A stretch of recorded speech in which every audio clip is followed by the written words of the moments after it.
Hello，大家好，我係心理學家吳志嫣 Natalie。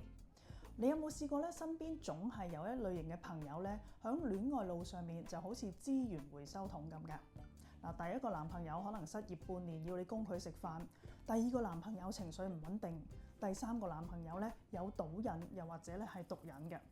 周圍啲朋友咧都話：喂，快啲走啦你！但係咧呢個朋友就總係會覺得，只要我陪佢咧，佢就一定會改㗎啦。其實咧，你哋唔明佢㗎啦，佢係懷才不遇，佢係唔好彩㗎啫。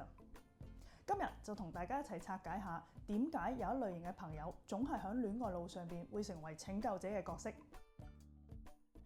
心理學上面有一個概念叫做強迫性重複 （repetition compulsion）。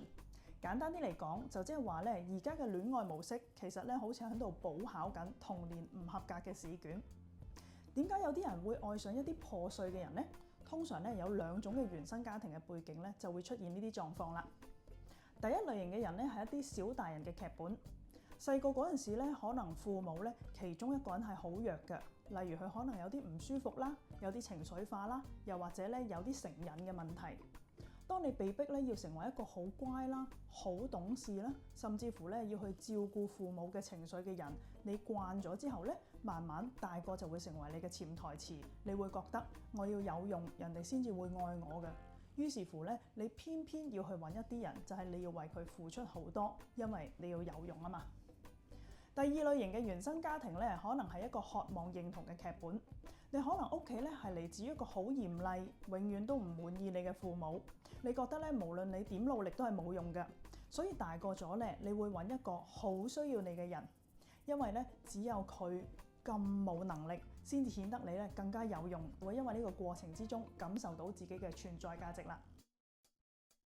點樣先至可以打破呢一類拯救者嘅角色呢？3個建議俾大家咧打破呢類型拯救者嘅角色。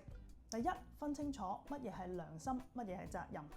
你可以同情對方，但係咧其實你冇義務為別人嘅人生負責嘅。第二，練習咧一種叫冷眼旁觀嘅方法。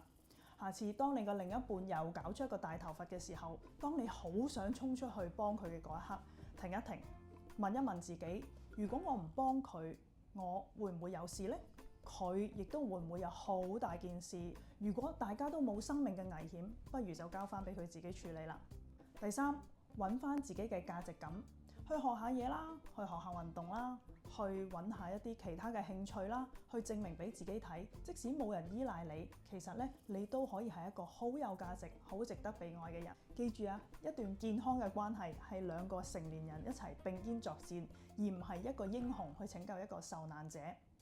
如果你救到嗰個人，但係你最終救唔到自己，呢段關係遲早都會崩潰㗎。如果你身邊咧都有一類型聖母心嘅朋友，踢佢出嚟，又或者靜靜雞 send 呢段短片俾佢。如果想知道多啲原生家庭點影響我哋嘅話咧，留言話我知。心理學好有趣，因為有人就有心理學。下次再見，拜拜。